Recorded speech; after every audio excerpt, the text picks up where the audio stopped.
Inesperada de parte de Jesús. Antes de entrar en materia, en los versos que hemos leído, la Biblia habla del bautismo de Jesús en el capítulo 3, desde el verso 21. Dice que cuando todo el pueblo se bautizaba, también Jesús fue bautizado, y orando el cielo se abrió. Dice que descendió el Espíritu Santo sobre él en forma corporal como paloma, y vino una voz del cielo que decía: tú eres mi Hijo amado, en ti tengo complacencia. El Espíritu Santo vino en forma corporal como paloma y permaneció sobre Jesús, porque esta era una señal que Dios le había dado al profeta Juan, y le dijo: sobre quien tú veas descender el Espíritu Santo y permanece sobre él, ese es mi Hijo. Por eso Juan, por medio de esta señal, pudo identificar que Jesús era el Salvador del mundo, el Mesías esperado. Por eso pudo decir, según San Juan capítulo 1, verso 29, cuando Jesús se presentó al otro día, dijo: he ahí el Cordero de Dios que quita el pecado del mundo. Pero en el capítulo 4 de San Lucas, verso 1, dice que Jesús, lleno del Espíritu Santo, volvió del Jordán y fue llevado por ese Espíritu que lo había llenado al desierto. Allí en el desierto Jesús fue tentado por Satanás, pero Satanás se presentó en el momento en que Jesús tenía hambre. No se presentó ni antes ni después, sino en el momento de escasez, en el momento de la situación que estaba atravesando Jesús para traerle sus ofertas. Allí le ofertó. ¿Y en qué condición se encontraba Jesús cuando recibió la oferta de Satanás? Estaba en pésimas condiciones, diferente a la condición en la cual se encontraba Adán. Adán se encontraba en óptimas condiciones cuando Satanás lo tentó. O sea, Adán no tenía ningún tipo de necesidad, y aún así Satanás lo engañó. Mas sin embargo Jesús, lleno de necesidades, con hambre, sin tener que comer en aquel lugar, cuando Satanás se presentó para ofertárselo todo, su no fue definitivo.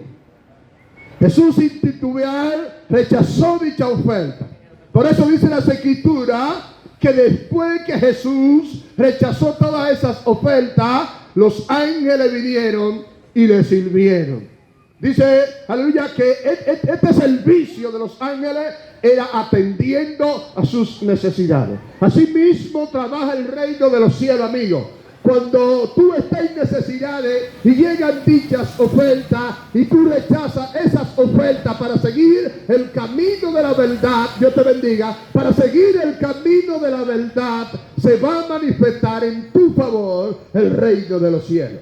Después que Jesús obtuvo esta gran victoria de permanecer firme ante los embates del enemigo, dice que Jesús volvió, según el verso 14 del capítulo 4, dice que volvió en el poder del Espíritu a Galilea, y su fama se difundió por todos los lugares. Entonces dice que vino a Nazaret, donde se había criado, y en el día de reposo entró en la sinagoga. La sinagoga era un edificio donde allí se impartía la palabra, donde allí usted podía leer con libertad la palabra de voz en cuello. Allí se aprendía lo que era la Torá. En aquel lugar, en día de reposo, Jesús entra y se le da a leer el rollo. Y el libro que se le da a leer es el libro del profeta Isaías. Y dice allí en el verso 18: el Espíritu del Señor está sobre mí, por cuanto me ha ungido para dar buenas nuevas a los pobres. Aleluya, me ha enviado a sanar a los quebrantados de corazón, a pregonar libertad a los cautivos, vista a los ciegos, a poner en libertad a los oprimidos y predicar el año agradable del Señor. El verso 20 dice que enrollando el libro lo dio al ministro y se sentó, y los ojos de todos en la sinagoga estaban fijos en él. Y él comenzó a decirle: hoy se ha cumplido estas escrituras delante de vosotros. Pero los versos que hemos leído, el verso 38 del capítulo 4, dice que entonces Jesús se levantó y salió de la sinagoga, salió del lugar de enseñanza y se dirigió a la casa de Simón. Cuando se dirige a la casa de Simón, allí hay una situación. La visita de Jesús era inesperada. Nadie estaba esperando a Jesús en ese momento. Cuando Jesús se presenta en aquel lugar, hay una situación muy difícil. Porque allí estaba la suegra de Pedro, la mayimba, la que sabía de todos los movimientos, la que preparaba el platillo exquisito, la que tiraba esos buenos espagueticos jugosos, la que hacía el buen sancocho, la que hacía el buen mofongo, la que hacía el buen cocido, la que movía todo en la casa, estaba acostada con una gran fiebre. Lucas indica con una gran fiebre porque era médico. En aquel lugar, cuando Jesús se presenta, la tristeza está reinando, la melancolía está reinando, el dolor está gobernando en aquel lugar. O sea que la fiesta estaba por el momento aguada. ¿Quién iba a estar alegre si la mayimba de la casa está acostada con fiebre? Y eso es terrible. Cuando una mujer trabajadora, la madre de la casa, cuando usted la ve que está acostada, es porque la cosa es grande. Cuando Jesús llega, el ambiente no es favorable. Pero alguien fue delante del Señor Jesús y rogó por ella. Mire qué decisión más importante. Mire a quienes se dirigieron para rogar por la situación que estaba atravesando esta mujer. Se dirigieron simple y llanamente a la persona correcta. Se dirigieron donde Jesús y con una súplica, como debía de ser, rogaron por ella ante Jesús. La Biblia dice que por causa de este ruego, Jesús se movilizó, se inclinó, se puso al lado de aquella mujer y declaró una palabra tomándola de la mano. Dice que reprendió la fiebre. La palabra reprender significa censurar. La palabra reprender significa corregir. Pero ¿quién más podía estar a la altura que Jesús para corregir, para desaprobar esa enfermedad en la vida de esa mujer? Nadie pudo haber hecho nada por ella. Ni siquiera Simón, un seguidor de Jesús. Nadie pudo hacer nada por ella. Ni los enfermeros, ni los doctores. Nadie en la casa podía hacer nada por ella. La enfermedad la había poseído. La enfermedad la había tomado. Si Cristian Batista lo hubieran invitado a ese lugar, cuando va a reprender la fiebre lo iba a examinar. Iba a decir: tú no tienes autoridad para reprenderme. Mas sin embargo, quien está frente a esta mujer reprendiendo la fiebre es aquel que tiene un nombre que es sobre todo nombre.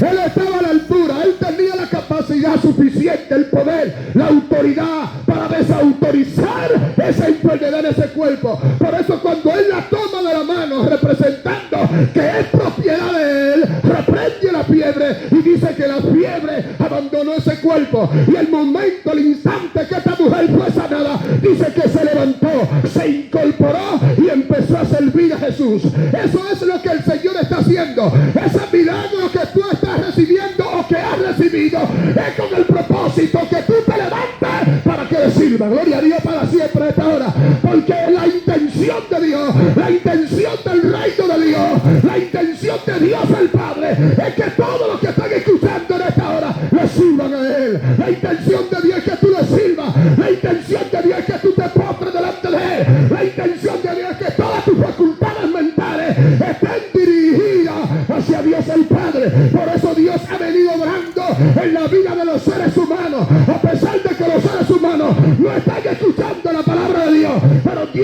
obrando. Dios sigue manifestando su poder. Dios sigue extendiendo su mano poderosa, obrando en milagros para que tú recapacites que Él te llama.